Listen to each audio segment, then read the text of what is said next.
I'm going to assume you can hear me. Yes. I'm sorry, I have slightly unstable connection here, even though I'm like 2 blocks from the chancellor's house. Our neighborhood's somewhat notorious, so I'm intentionally not showing my my face. It's actually kind of a blessing, really, but I'll see if it will turn on when we get to the question and answer session.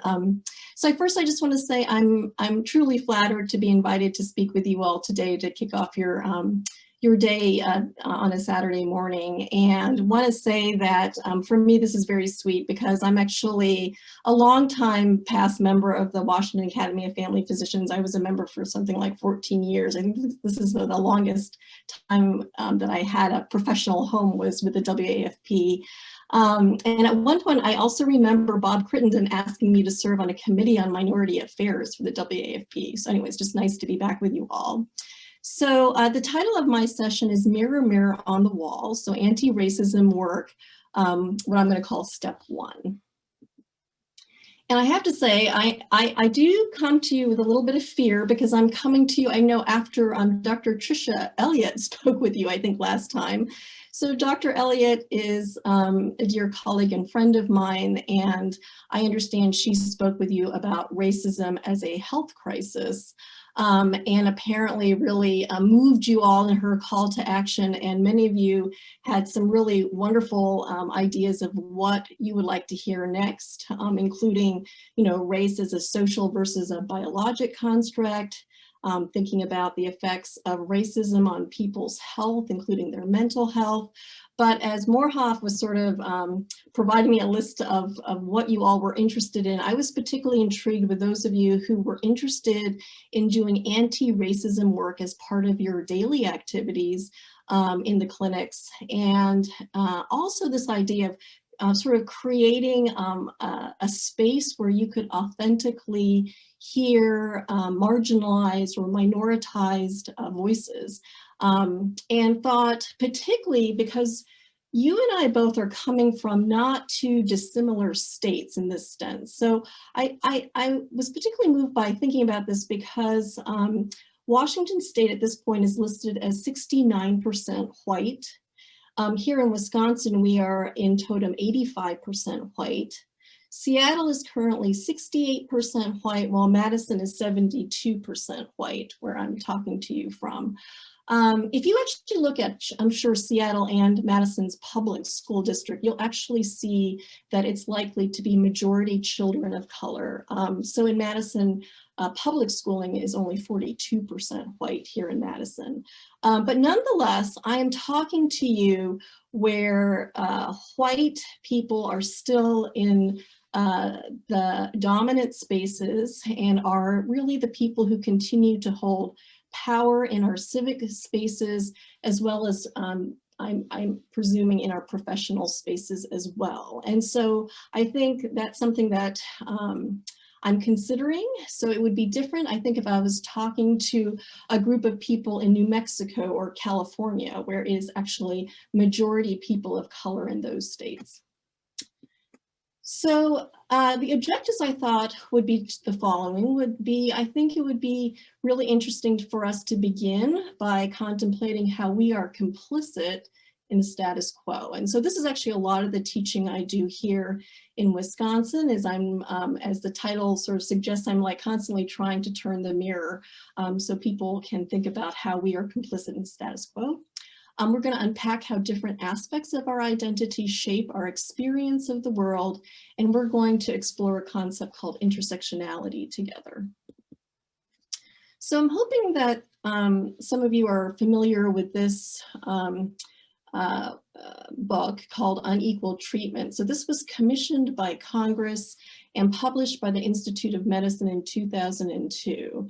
And we all in this space are well aware of the incredible disparities in health outcomes for along racial and ethnic lines. But just want to remind you that when they reviewed over 100 studies in this particular review, they found that racial and ethnic minorities receive, of course, lower quality healthcare than non-minorities, but this is even when income, insurance status, and medical conditions are similar. And amongst their other conclusions was that bias, prejudice, and stereotyping on the part of healthcare providers may contribute to the differences in care, often despite providers' best intentions. And so really, what this sort of tome is summarizing, this is like a 500+ page book, is what for the past couple decades, researchers are calling the life course effects of the social construct of race. So this is a mouthful, but really to put it in more simple lay language, it's really talking about how racism makes me sick. And this is a poster from actually Australia and the work that they are doing with the Aboriginal people, but I think that sort of says it best, which is really the effects of racism structurally in terms of how people live, but also how we are responding as a healthcare professional to them. So ultimately, amongst some of the language I want us all to be thinking about is something called structural competency. So this was not what I was taught when I was a medical student or a resident. We were talking about cultural competency. But I will say that for those people who have been reflecting upon cultural competency, most past education focusing on this now will recognize that racism, bias, and discrimination are rarely part of the content in cultural competency training. And so many educators are thinking we need to really embrace concepts of structural competency, which it would include not only examining just gender and race, but looking at sexism and racism. It's really important to think about this from a political and historical framework.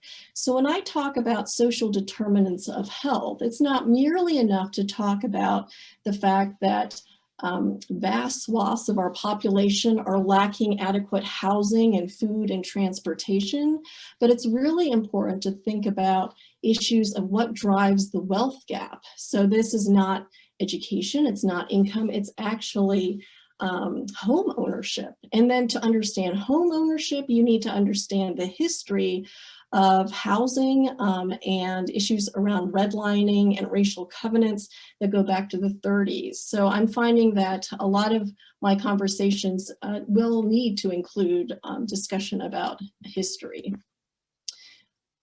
When we start talking about the isms, we're talking about issues of power and oppression. And then it is very important for us to be introspective as we think about personal and institutional bias and developing cultural humility. So where to begin? So actually a lot of my early research was focusing on patient-doctor relationships. And I continue to use this quote from Anais Nin in much of my work today around health equity work. So Anais Nin is a famous early 20th century feminist, and she says the following: "We don't see things as they are, we see things as we are." And this is a really important concept to really grapple with, especially in this day and age where we are all struggling to understand, what is the truth, right? So I'll give you a visual metaphor for this. You can imagine that you may be holding this camera, and how you hold your camera can make someone appear more or less flattering. So again, we don't see things as they are, we see things as we are. So in order to really engage in anti-racism work, it's really important that we develop a really deep understanding of privilege, and therefore privilege in the context of power. So this is a definition that I use for privilege. Privilege is that some people benefit from unearned, largely unacknowledged advantages, even when those advantages are not discriminatory. And this is an example that I give. So it says, an example for white privilege: "I got into Stanford without having my peers suspect that I only got in because of my race."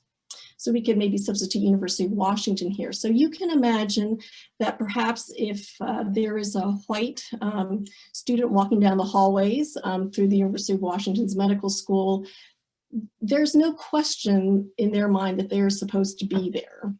But if this was perhaps an African-American student walking those same hallways, they know that some people are thinking behind their backs that they're there because of affirmative action. Or in fact, if they're not dressed the right way that day, you know, we're hearing all these incredible stories about how they're not even assumed to be a student there, and, you know, a professor's asking them to change a light bulb, right? So this is an example of white privilege. And in fact, although I gave you an example of what they're thinking people are saying behind their back, I actually did a study here where I interviewed some undergraduates who are URM, who are hoping to go into health professional fields. And I actually had a student whose friend, you know, I'll say friend in quotation marks, told her in high school that the reason why she got into the University of Wisconsin was because she was Black, to her face. And then some of you, I hope, read this article in the New England Journal of Medicine from 3 days ago.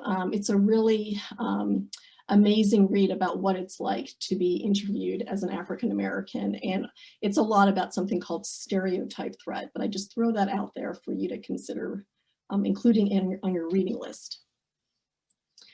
And then Audre Lorde, the famous writer, poet, and activist, reminds us that there's no thing as a single issue struggle because we do not live single issue lives. And so we all have overlapping or intersecting social identities related to systems of oppression, domination, or discrimination, such as gender, race, social class, ethnicity, nationality, sexual orientation, religion, age, mental or physical disability, as well as other forms of identity. And these identities intersect to create a whole that is different from the component identities. And this is what we call intersectionality. And it's important to understand that intersectionality is a theory of oppression, and it's not merely just saying that, well, we're all different, okay? So you have to sort of remember that this is really a theory of oppression. I also just wanted to mention, also this week that just came out in The Guardian is a really great read about Kimberly Crenshaw. So she's the legal scholar who coined the term intersectionality. I didn't realize that she was on the legal team for Anita Hill when she was, talking during the Clarence Thomas confirmation hearings. And so it was that event that really made her think about the complexities of not just being a woman, but being a Black woman, right? And then you can add yet another layer of intersectionality. What if you're a Black woman and you're a queer Black woman? And so on and on it can go. So what I'd like to do, as it's early in the morning for you, is to have us engage in an interactive activity. And this is, I have to admit, the first time I'm ever doing this virtually, so I'm not sure how this is going to work. But for those of you who are leaders, for example, if you're a medical director of a clinic or if you are an educator, I hope that you will feel free to do this activity amongst your own cohort sometime. And so you can find this at the Safe Zone Project. It's called Identity Signs. And first I'm going to set some ground rules. So we're going to use I statements. And I'll just sort of qualify. First of all, I understand this is being recorded, so I want us all to just acknowledge that that's the case. Usually I would say that everything in the room just stays in the room, but be mindful that this is recorded. I would like people to participate in this, and so we'll require some of you at times to unmute yourself. And when you do so, please use I statements. Avoid speaking for another, for an entire group. Please avoid critiquing others' experiences. Focus on your own. Be honest and willing to share. If you tend to be quieter in groups, challenge yourself to share. And then resist the desire to interrupt, and we'll try to be mindful of time.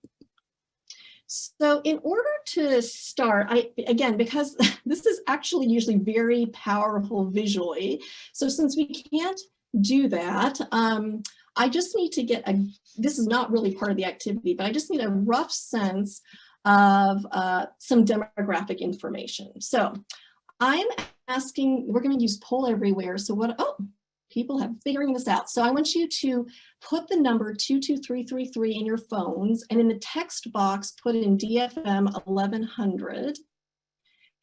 And then we'll do a simple one. I identify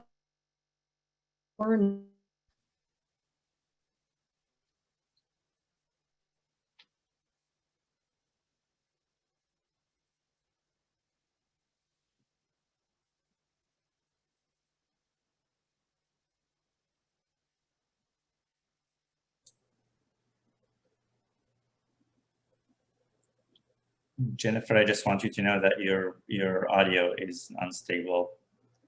Okay, can you hear me now? Yes, now we can. Okay. Wow, are we truly predominantly women?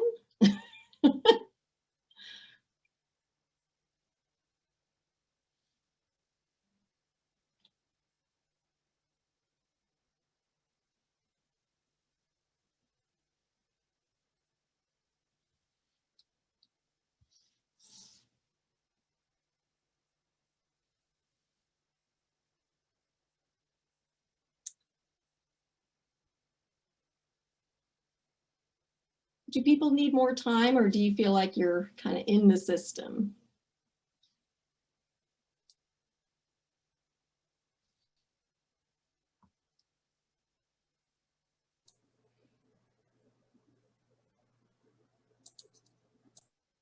Okay.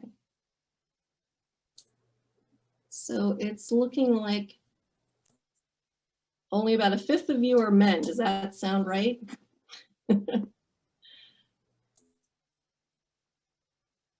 Or at least those of you who are participating. Okay, so I'm going to go on to the next question, but just so you have a sense, it seems like roughly 80% of us might be women and 20% are men. Okay, which is great. All right, so let's see if I can get to the next one.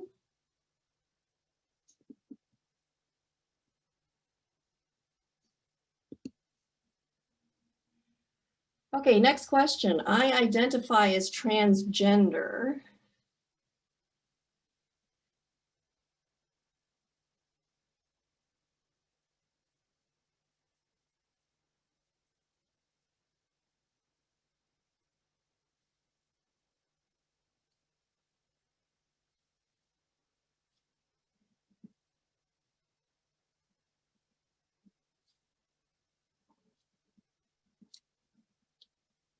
Okay, thank you. I identify as a person of color.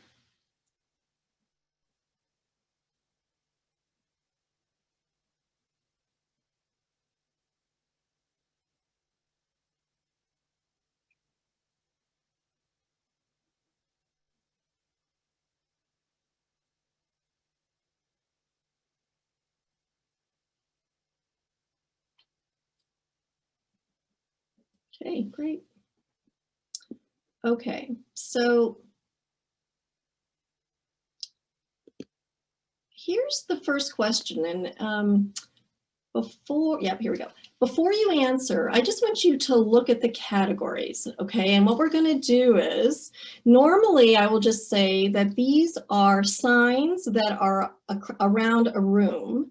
And I've done this with, 25 people. I've actually done this with hundreds of people. It actually is a very interesting exercise to do.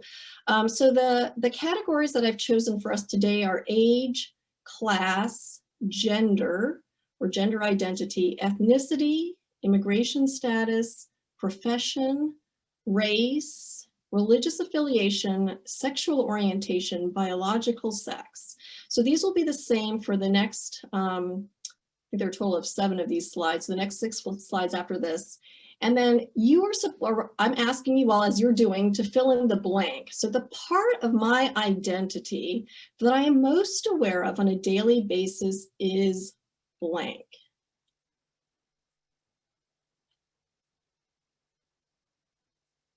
So, we all embrace different aspects of these identities. Some of us are far more conscious on a daily basis of certain aspects of their identity.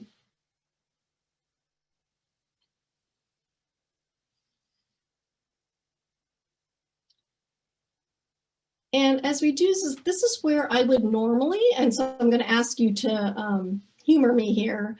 I would love it if some of you, as you see this, unmute yourself and consider sharing with us why you chose what you chose, and maybe relative to what you're noticing here.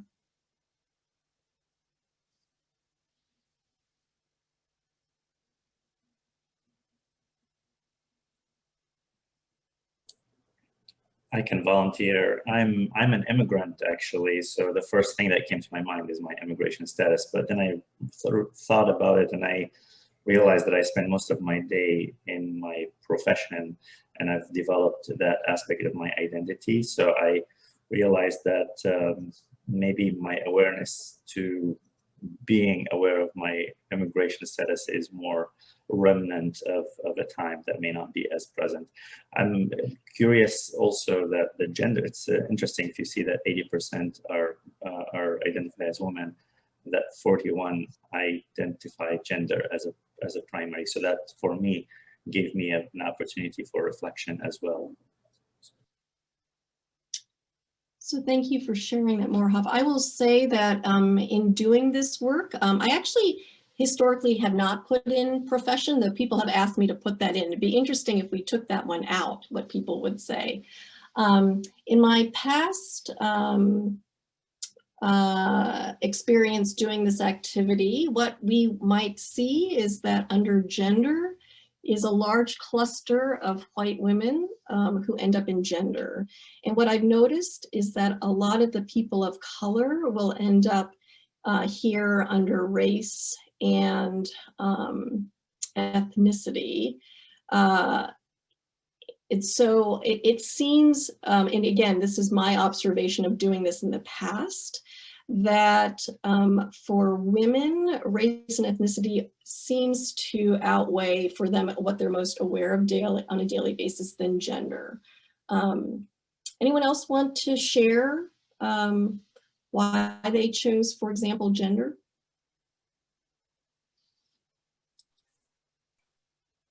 I can share gender. I think it kind of goes with what you said, but as a white woman, especially I think in the profession of a family doctor, as I am going about my daily business on a regular basis, I identify a lot with the profession, but I am often misidentified of what I do in the profession because of my gender. And I think that is just something that I am so aware of and have become, it's always been a thing I've been aware of in my life as my gender, but I think specifically in this profession is something that I'm always thinking about and responding to others about.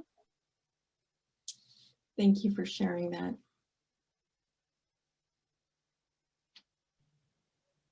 Okay, I'm going to go on to the next one. Okay, same categories. It's about to turn on here. The part of my identity that I am least aware of on a daily basis is blank. So what is it that you just don't really think about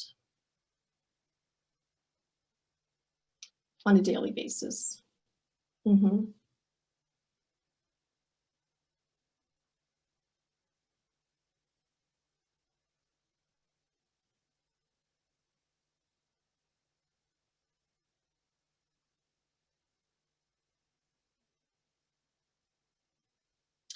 And as people are answering this, I will say it was very interesting for me to do this actually in California several years ago. Immigration status actually became a very interesting topic. So you are either incredibly aware of immigration status or sort of like here, you just didn't have to think about it on a regular basis.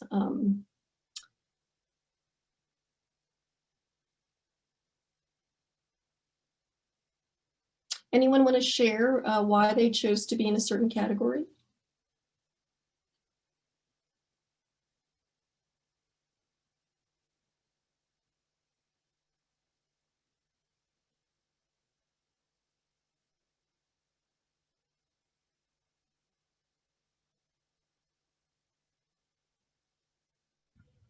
This is Chinda Roach. I chose to be in the category sexual orientation because it seems that I live in a bubble where that is Northeast Seattle on a block that's very diverse. And it just seems that right where I am in the circle, and also at my work, in the circles that I move in, there seems to have been more progress made or whatever it is, so that some of the playing field is leveled, and I'm just more aware of all these other things because there are special things about every single other one of them.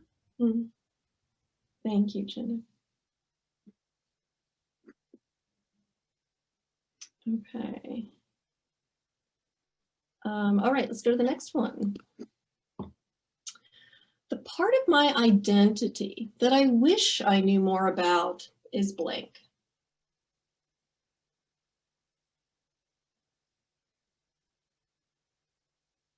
Oh, you're allowed to change your mind, I guess.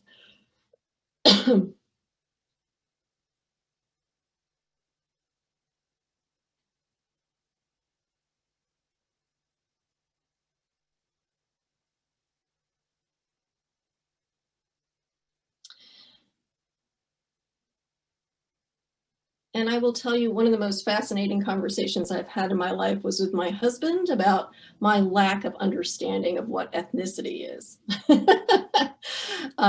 So I know you can't see me, but I've always thought that I'm like the most over assimilated Korean American out there. So when I think of ethnicity, I think of really, I think what I'm thinking of is genetic ancestry, but but when I try to identify what is my ethnicity, that's an interesting question, right? Because ethnicity, when you read the definition, it means you have shared language and you have, all these things that, I don't speak Korean and I don't, so it's actually very complicated if you really want to, we could unpack what each of these words mean, and it's not as easy as it appears if you really delve into it. So I'll just share that. But ethnicity's up there. Anyone want to share again why they landed where they landed?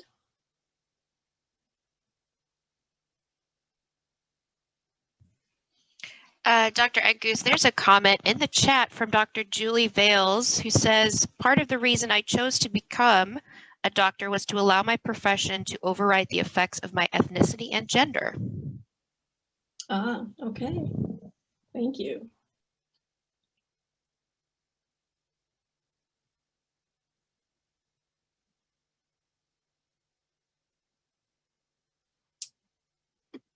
Okay, great. So here's the next one.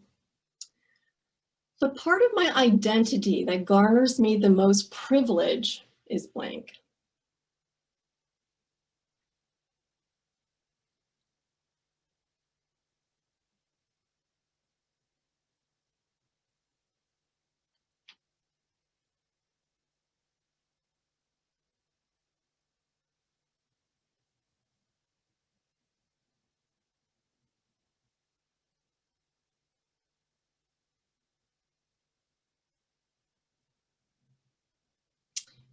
And again, if someone's willing to unmute themselves or put something in the chat, that would be great. Again, I've noticed that for a lot, we sort of added profession to this just because a lot of, particularly people of color, felt that this was what garnered them the most privilege, was profession. And if it wasn't there, then they couldn't figure out what else garnered the most privilege.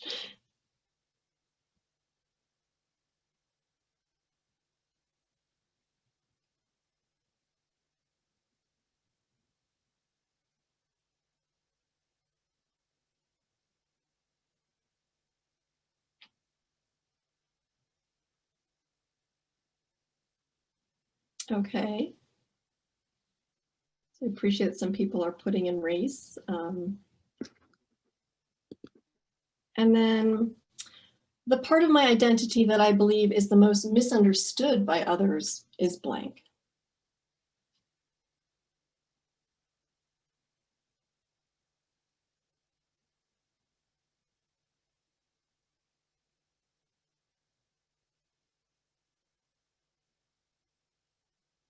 And again, would love to hear anyone who would like to comment upon what they chose here.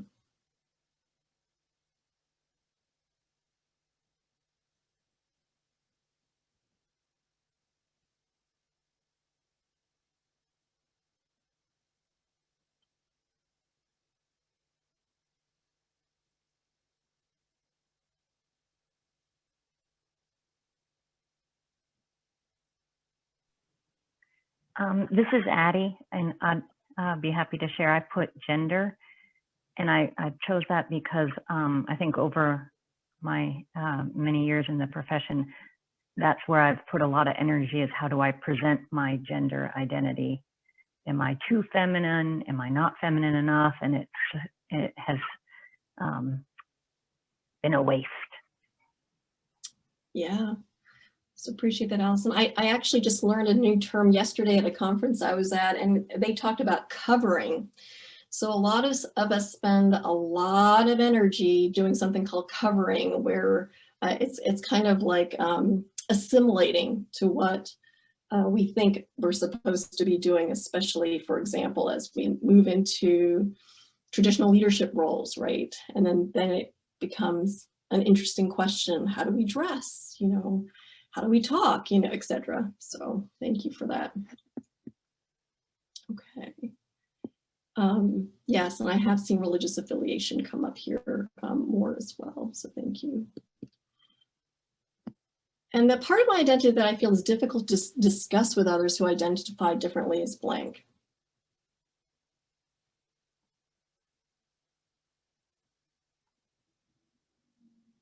Hmm.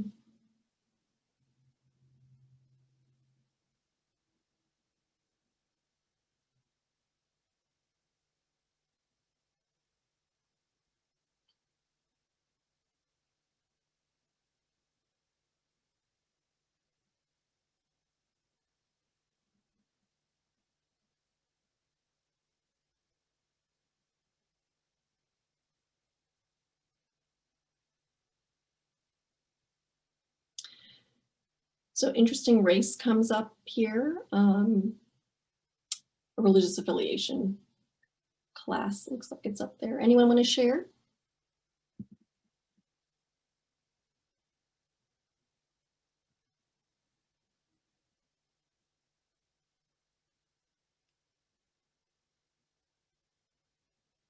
Okay, and here's the last question.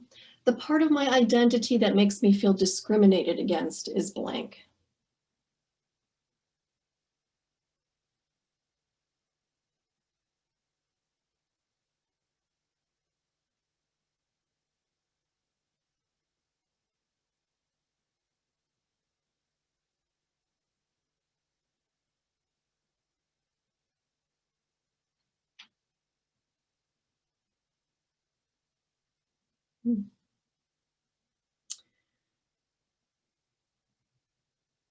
And so again, I'll just share from past experience. I mean, you could see how powerful this could be if we were all walking with our feet. This is obviously a very visually biased exercise.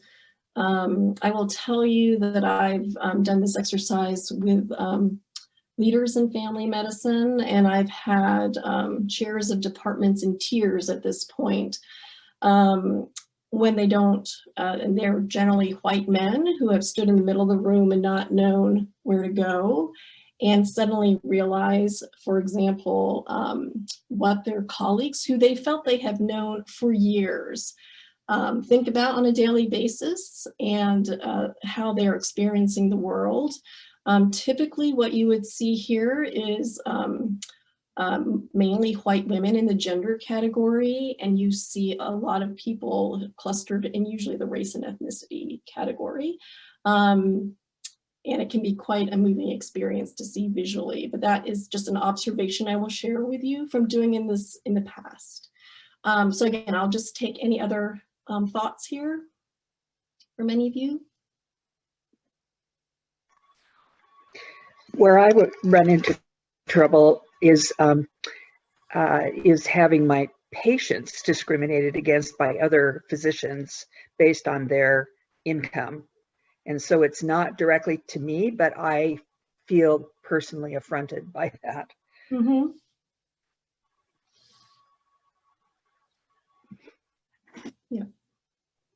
There's also a comment by Tim saying, this exercise makes me so aware that being female is an issue for me, but very little else has been. So this has helped help feel and understand intersectionality. Oh, thank you. Thank you. So again, someday, I hope you'll all have a chance to do this in a post-COVID era where we can do this sort of activity in person. I realize, of course, we do have limited time. So I just wanted to say that what we are doing here is moving from cultural competency toward cultural humility. So one way that I have defined it is lifelong learning about not only those who are other to us, but also about ourselves. So again, I think if we can sort of think about these very topics, and it's hard, right? We tend to compartmentalize this, that right now, of course, COVID that's what we're all focusing on. And when I have time, I'm going to deal with this. But if you can incorporate this as part of your daily practice, as how you approach the world, this is how you create space to hear the authentic voices of those who are from marginalized or disadvantaged groups. I'll just do some shameless self-promotion here. This is the Health Equity Curricular Toolkit that is all available to you. It's on the AFP website, and they're actually relaunching it again in January, and there's going to be an added module here about climate change. But I just want to say this was part of the work of Family Medicine for America's Health, our health equity team, so I helped lead development of this, and one of the modules here is about intersectionality. We've thought about that these are modules that could be used in like meetings such as this. Certainly would lend itself well to a more traditional educational environment for residents and medical students as well. So just wanted to let you know that's available to you. I also will share with you that my department has been attempting to do this work with, lots of up and downs for the past 6 years. And so although it took several years for us to get this tab, you'll see that on our public facing webpage, there's this diversity tab that you'll see here. And in that, if you open up the diversity activities, you can see we've actually have for all of you, all these activities that we've attempted to do for the past 6 years. We started with something called the 2020 initiative, and now we are sort of doing a 2.0 version of an anti-racism initiative, and you can kind of see where we are in this process. It's an ongoing and long uphill battle, but just wanted to let you know that if you're looking for other resources, there's a lot of material there that I just wanted to say you're welcome to use. But I did want to give some time for any final questions that you may have. So I will stop sharing my screen, but thank you very much. Thank you, Jennifer, very much for the presentation. I will start with the questions and comments, and we have about 6 minutes. So there is a question about, one person says, I think it's Chinda, I apologize if I say the names wrong. I'm curious about the choice to leave out disability and invisible disability as categories. Oh, it's a great point. So let me know if turning on my video is okay. Yes. We should for sure add ableism in this conversation as well.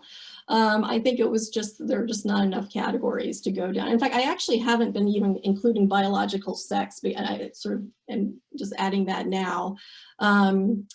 But yes, there are many categories that really should be included if we're doing this really thoughtfully. In fact, my own clinic had a great session on ableism just the other day, and it was important for me to attend with my family because actually I have a disabled daughter. So, so yes, I think, Chinda, it's an excellent point, and I think maybe even putting that there just on the list helps kind of raise attention to that, and maybe that's, even though people might not be choosing that, it's a very important one that I welcome and I will consider including next time I do this, so thank you. There's a comment from Christy to invite reflection. I will also throw out the topic of discrimination against parents, especially during the pandemic. The need to stay home with children when sick. It seems like a cultural shift maybe in order to support parents more if we're going to control the pandemic. Thoughts, comments? Yes, without question that there are, yes, Christy, I would just agree that there are unique issues that the pandemic is bringing about perhaps identities that we're not as conscious about, like being a parent. So it's a good reflection, so thank you. I have a question myself. As people become more expressive of their racial, gender-related experiences, how can we, especially as educators, create space for people, especially students, learners, when there is a power difference, to speak about these matters? For example, applicants on their personal statement, they would mention aspects related to their experiences as related to gender and race. How do we reflectively have a dialogue with them without reducing their experiences to those, again, aspects or attributes of their identities? Yeah, so right, we don't want to fetishize people and things like that. So first of all, if we sort of take it out of like the interviewing situation, I would say that perhaps one of your next speakers should be one of your own, is Jess Gu. I do think her leadership around racial affinity caucusing is really important. So I've learned a lot from her. She's at Swedish in Seattle. And racial affinity caucusing is actually when you give people of color space to, and frankly, probably in places like Wisconsin and Washington, these end up really being more like support groups. It's not really how they're designed. They're supposed to be really an opportunity to bring different people of color together to become more of a politically unified force, to be more effective in that way, because people of color have their own issues of racism amongst themselves that they have to deal with. That's really the point of it, but oftentimes it does, because there's so few people of color, sometimes it ends up being more like a support group space. But that's one way that continuing to allow the few people of color into spaces where they're being asked to speak on behalf of other people of color, to explain to people like white people, maybe to reflect upon their whiteness, etc., is actually a burden to people of color. So really thinking about opportunities to extricate them from that. And at the same time, having white people have a white people's caucusing group is fabulous, in the sense that it enables people to say things that is very awkward to say when people of color are in the room, but really need to be grappled with in their own kind of safe space. So I have found that there's real opportunity to think about how can you grow those kinds of opportunities, especially when we're thinking about working with people who are not only a person of color, but then they're a student or there's a resident. So they're particularly, there's a big power imbalance there. In terms of having conversations with people, I think, I think it goes back to kind of what we were doing today, is that if you are thinking about these issues and grappling with your own identity issues, I assume that you can read applications and you can find these nuggets where one can imagine that an applicant or a person of color, without question, must be navigating through the world in a different way, and that there must be so much more we could learn from that individual. So just even couching it or thinking about this as well, this is the beauty of diversity, right? This is why we need diverse teams. So to look at it not from a deficit standpoint, but to go at it from an asset standpoint, I assume that without perhaps just naming race explicitly, that there are other ways that you can sort of draw out the assets that must be there. So I'm not exactly answering your question, but I'm sure that we could think of some scripting that could be done, so it could be done in an elegant fashion. I will say that I actually talk pretty explicitly about race during well child checks, for example. And it's been fascinating and challenging.